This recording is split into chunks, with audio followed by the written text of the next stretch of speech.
யாருக்கு மேடை தெரியும்ல, இது அவர் குரல் மட்டும்தான் கேட்கணும். ஓகே, மேடையில் அமர்ந்திருக்கும் அனைவருக்கும் வணக்கம். பத்திரிகை நண்பர்கள், ஊடக நண்பர்கள், இணையதள நண்பர்கள், பிஆர்ஓ நிக்கில் முருகன், மேனேஜர் முருகேசன். முருகேசா, நீ என் மகனானி, எங்க இருக்கிறாய்? அனைவருக்கும் வணக்கம். மேடையில் பேசி கைத்தட்டல் வாங்கும் அளவிற்கு நான் செந்தமிழன் சீமான் இல்லை. தயவு செய்து நீங்களே ஒரு தடவை கை தட்டிருங்கப்பா. இந்த கைத்தட்டல்கள் அனைத்தும் பரமசிவன் பாத்திமா அந்த குழுவிற்கு தான் போய் சேரும்.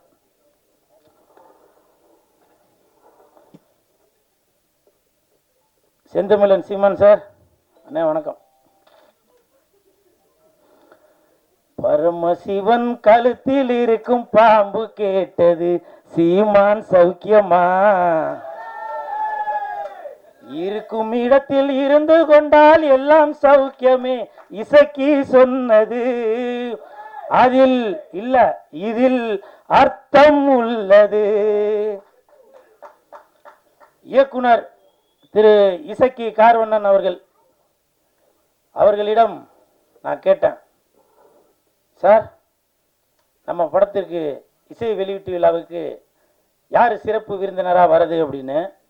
அப்போ இயக்குனர் சொன்னாங்க, 2 சிறப்பு விருந்தினர் வராங்க, ஒன்று சீமான், இன்னொன்று கூல் சுரேஷ் அப்படின்னு சொன்னாங்க. அந்த இடத்துல ஒரு திருத்தம். என்ன திருத்தம்னா, சிறப்பு விருந்தினர் என்றால் அது சீமான், சிரிப்பு விருந்தினர் என்றால் அது கூல் சுரேஷ். அதற்கு ஒரு காரணம் இருக்கு. என்ன காரணம்னா, சீமான் என்றால் எழுச்சி, கூல் சுரேஷ் என்றால் குளிர்ச்சி, நாம் தமிழருக்கு உண்டு வளர்ச்சி.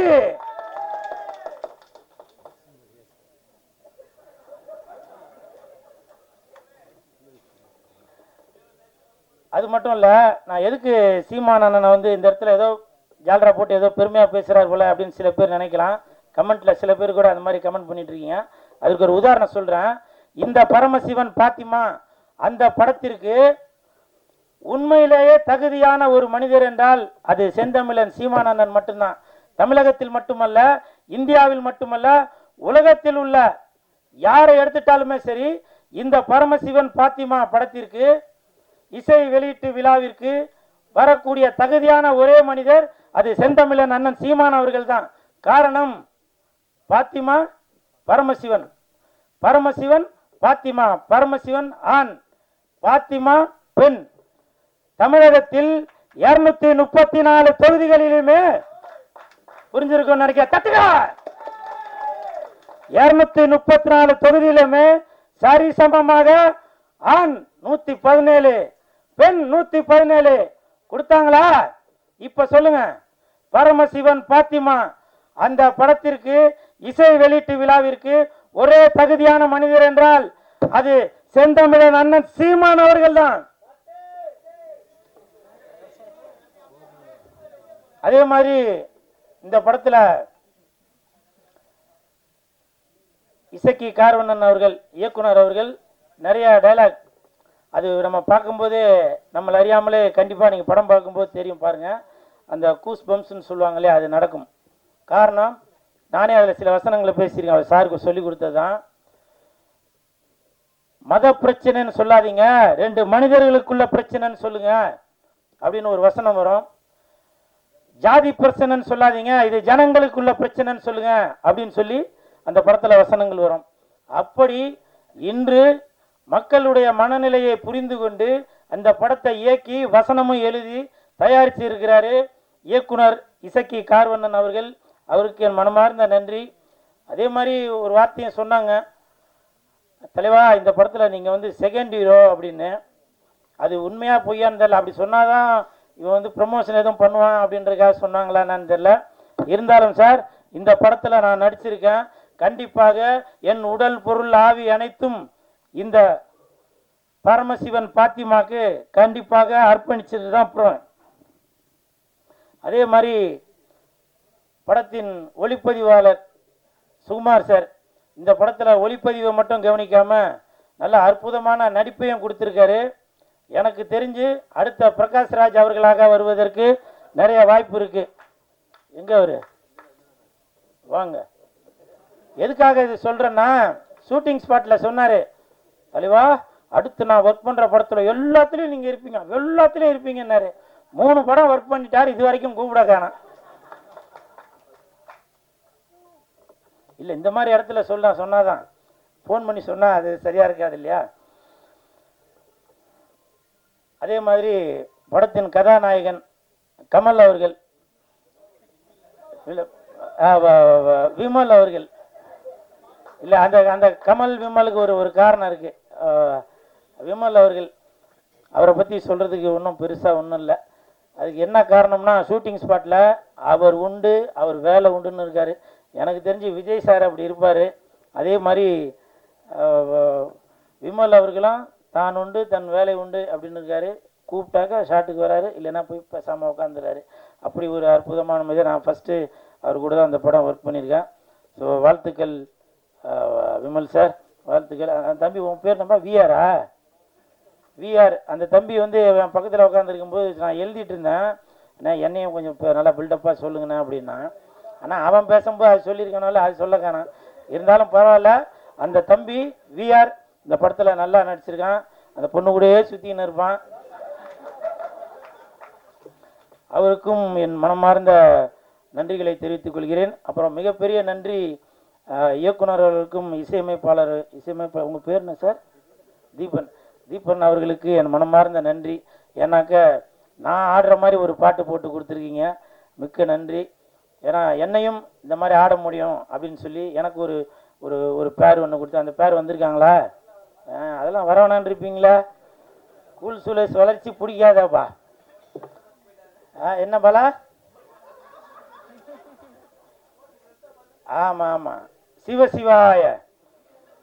அப்புறம் இந்த படம் வந்து ஜூன் 5ஆம் தேதி தான் ரிலீஸ் ஆக போகுது அப்படின்னு சொல்லி இயக்குனர் அவர்கள் என்கிட்ட சொன்னாங்க.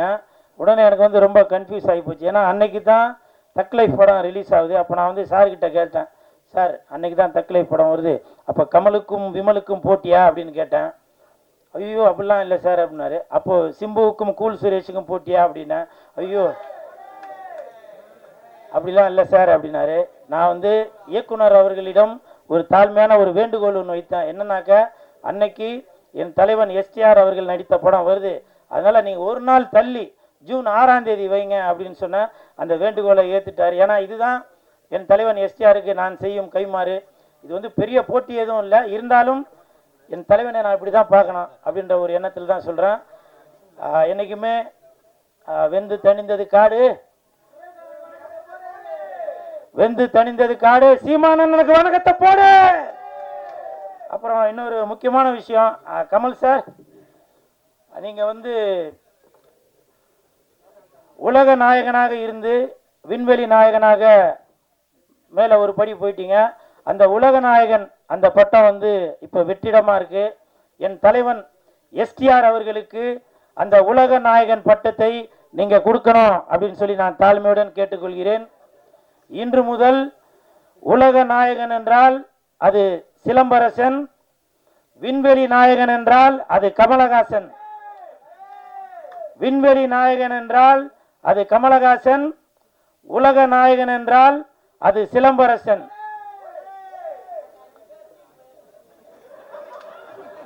என்னவோ சொன்னீங்கப்பா, கேட்கலவா? பரமசிவன் பாத்திமா வருகின்ற ஜூன் 6, கொஞ்சம் பார்த்துமா. நன்றி நன்றி நன்றி நன்றி.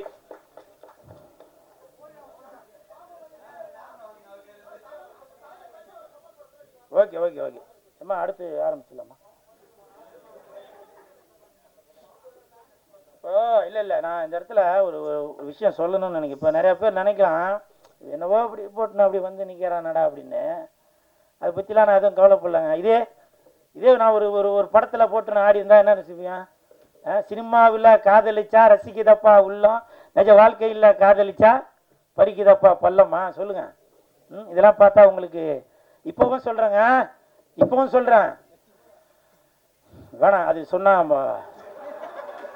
ஏன்னா கூல் சுரேஷ் இருக்கிற இடம் எப்பவுமே எப்பவுமே ஒரு ஒரு ஒரு கலகலப்போட தான் இருக்கணும்.